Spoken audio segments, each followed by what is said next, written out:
East versus West, samurai versus gangsters, the katana against the Tommy gun. This isn't the script for a Hollywood blockbuster. This is the real, bloody war that was waged for decades in the shadows of American metropolises. A war not written about in history books. Today, we pull back the curtain on the most secretive criminal battle of the 20th century, the clash between the Yakuza and the American Mafia. You think you know everything about the mob? Forget it. Watch this video to the end, and I will reveal the one order from his boss that the legendary Yakuza, Tadamasa Goto, dared to defy when he came face to face with a Cosa Nostra capo. This bold act changed the rules of the game forever and showed the Americans what true samurai spirit looks like. Get ready, we're starting now. To understand the scale of this war, you need to see the two warriors. On one side, the American Mafia, the Cosa Nostra. The children of Sicilian immigrants raised on the tough streets of New York and Chicago. They built their empire on bootlegging, racketeering, and fear. Their leaders, Al Capone, Lucky Luciano, John Gotti, became icons of the criminal underworld, symbols of power and luxury. Their structure is a family, an iron hierarchy. Don, consigliere, capo, soldiers. They were part of the American landscape, their tentacles reaching into unions, politics, and Hollywood. They were kings who considered America their personal fiefdom, and they did not tolerate competitors on their land. But one day, a shadow arrived from the east, and they were not prepared to meet it. On the other side, the Yakuza, ancient clans whose traditions trace back to the time of Ronin and samurai. For them, crime is not just a business, it's a path of honor, the Ninkyodo. Their bodies are covered in intricate Irizumi tattoos, telling the story of their lives and loyalty to the clan. Each of them is bound to the Oyabun, the father boss, by a sacred oath of loyalty, stronger than blood ties. Their weapons are not just guns, but psychology, sophisticated sokaiai extortion, where they buy company shares to wreak havoc at stockholder meetings. Their punishment for failure is yubitsume, the ritualistic severing of a finger joint. These were warriors from another planet with a completely different code and understanding of the world. And then, these two forces met. The first battlefield was Hawaii, a paradise that became a crossroads for two worlds. For the American Mafia, it was a gold mine, tourism, hotels, gambling.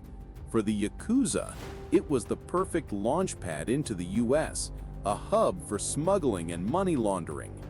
A clash was as inevitable as a tsunami after an earthquake. And so, it began. Picture the scene, the neon lights of Honolulu in the 70s.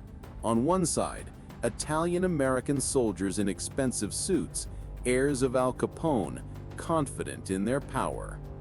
On the other, silent Japanese men, with their dragon tattoos hidden beneath silk shirts, speaking of loyalty to an ancient code. Their battlefields were not the streets, but the docks, luxury hotels, and underground casinos. The Mafia acted in their usual way: brute force, threats, arson, public executions. They were used to being feared, but the Yakuza were not afraid. They responded asymmetrically.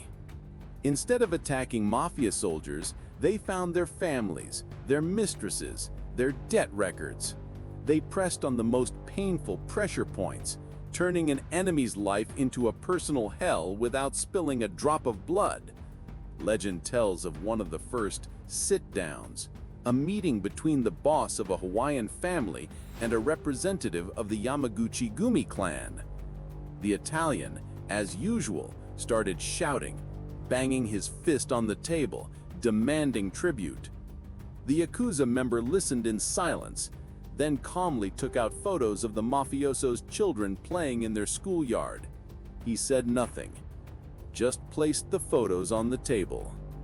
The negotiations were over. This was a war of philosophies.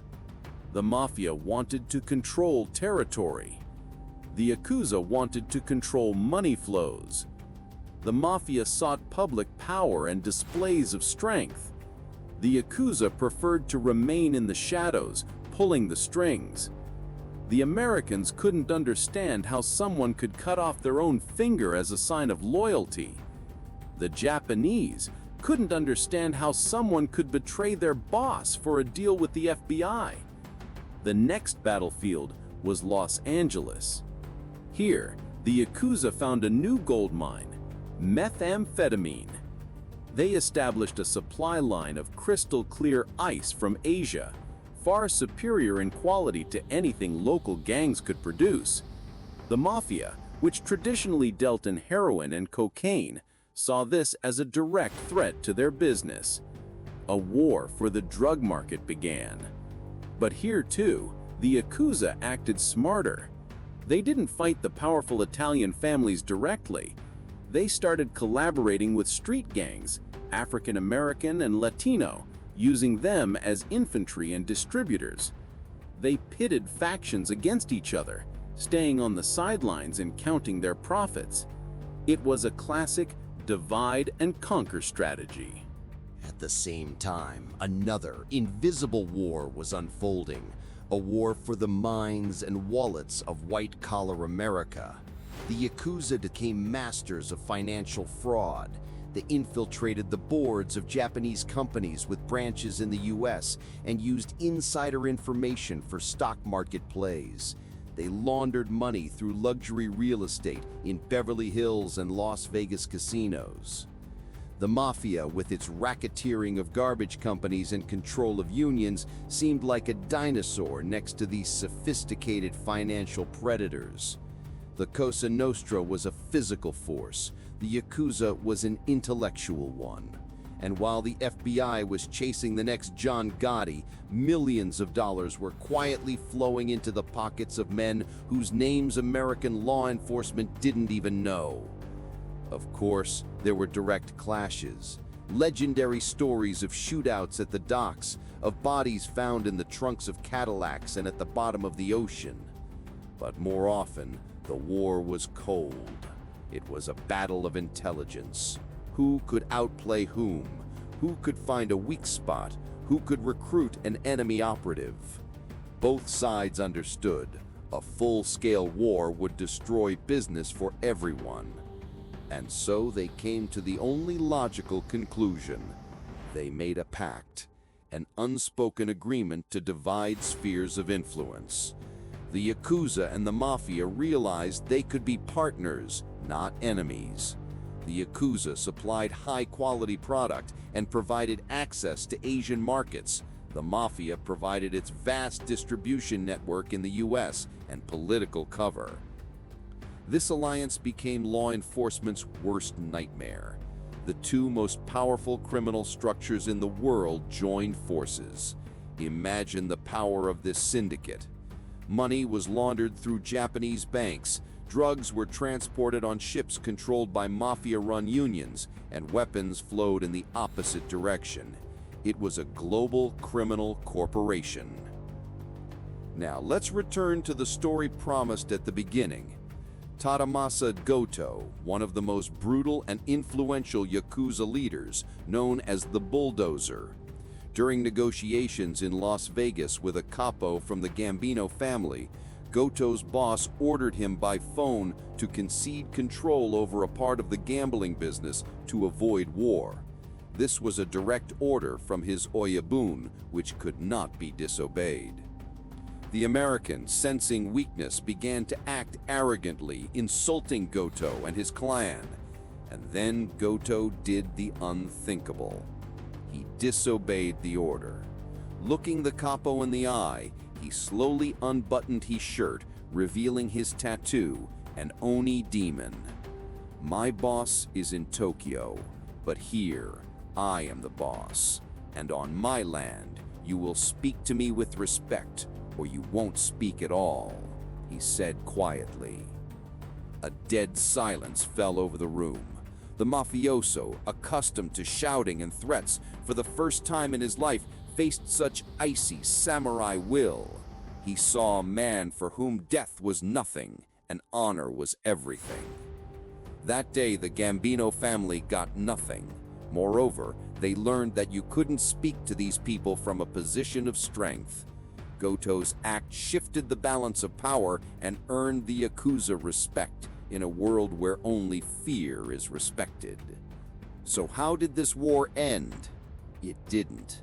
It simply evolved into a new phase, a phase of business partnership. The Yakuza and the Mafia still exist today, though their golden age may have passed. They adapted, went deeper into the shadows, mastering cybercrime and new technologies. But the spirit of that confrontation, that clash of cultures, still lives on in the legends of the streets. This was not just a story about gangsters. It was a story of traditions, of honor, of business, and how two predators, meeting on the same hunting trail, realized that together they could take down much bigger prey. A story that proves that in the world of big money and big power, there is no East or West. There is only strength. If this story made your heart beat faster, if you felt the tension of this hidden war, then support the channel.